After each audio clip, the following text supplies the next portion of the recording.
सुबह सुबह मंगलवन में हल्की सी ठंडी हवाएं चल रही थीं। अभी सर्दी का असली मौसम शुरू नहीं हुआ था, पर शाम होते होते घना कुहासा छा गया।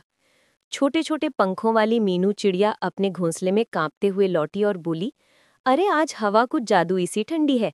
ऐसा लग रहा है जैसे सर्दी जल्दी आ बैठी हो। उधर खेत के पास कछुआ छोटू सावधानी से बाहर निकला। उसने तालाब का किनारा छुआ। पानी ने उसके उंगलियों को चुभो सा दिया।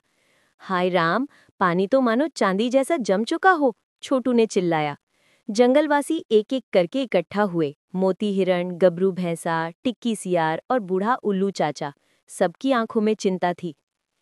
पिछली बार भी इतनी तेज ठंड आई थी, कई पशु बीमार पड़ गए थे, बूढ़ा उल्लू बोला। अगर इस साल भी ऐसा हुआ तो बहुत नुकसान होगा। वहीं पास से अचानक कपकपाते कदमों के साथ एक नन्हा सा लड़का आया। उसका नाम कबीर था। उसने एक टोकरा पकड़ा हुआ था और ऊंचे बाहों से ठिठुरते हुए बोला, मुझे मेरे गांव वाले भेजे हैं। हमारे बगीचे की फसल सर्दी में झुक गई है।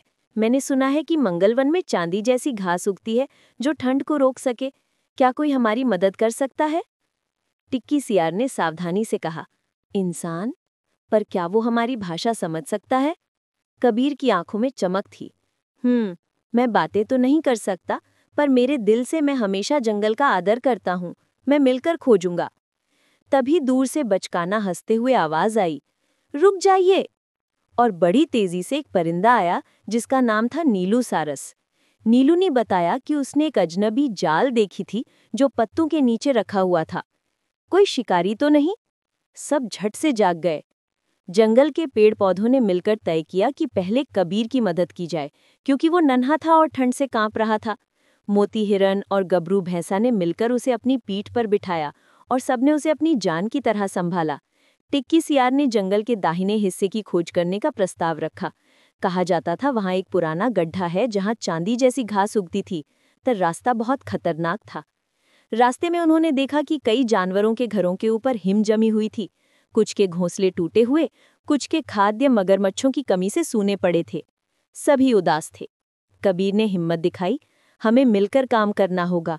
मैं गांव जाकर गर्म कपड़े ले आऊंगा। मगर जंगलवासी ने कहा, पहले घास ढूंढो, वही हमें बचा सकती है। अंततः टिक्की सियार, मोती हिरण, नीलू सारस और कबीर एक पुराना रास्ता लेकर उस गड्ढे तक पहुंचे।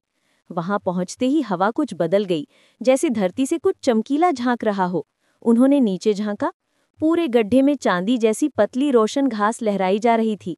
घास से हल्की हल्की खुशबू निकल रही थी, मौसम को गुनगुना करने वाली खुशबू। पर घास तक पहुंचने से पहले एक मुश्किल आई।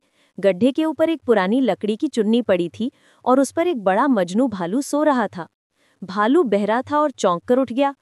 कौन मेरी नींद भांग रहा? भालू को देखकर सब डर गए, पर कबीर ने शांति से कदम बढ़ाए और बोला, हमें सिर्फ घास चाहिए। हम तुम्हें ठंड से बचाने के लिए कुछ अनाज देंगे। भालू ने इंसान की सच्चाई देखी और धीरे से दरवाजा हटाया।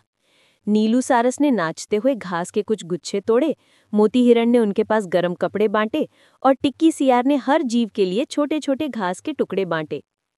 घास से निकली खुशबू सचमुच जादुई निकली, जैसे सुबह की धूप ने हवा में मिलकर सबको गले लगा लिया हो। जमा हुआ पानी पिघलने लगा, पेड़ों पर जमा बर्फ गिरकर पानी बन गई और ठिठुरन कम हो गई। सब ने मिलकर गांव और जंगल के बीच एक योजना बनाई। कबीर रोज अपने गांव से कुछ अनाज और गर्म कपड़े लेकर आएगा और जंगलवासी उसे घास के गुच्छे देंगे ताकि गांव वाले भी ठंड से बचे। भालू ने अपनी गुफा गर्म रहने वालों के लिए खोल दी और जंगल के छोटे छोटे जानवरों ने मिलकर एक बड़ा बोला बनाया जहां तंदूर जैसा गर्म स्थान बन गया। कुछ दिनों बाद मौसम स्थिर हो गया। मंगलवन फिर से हरा भरा दिखा और सबकी हंसी वापस लौट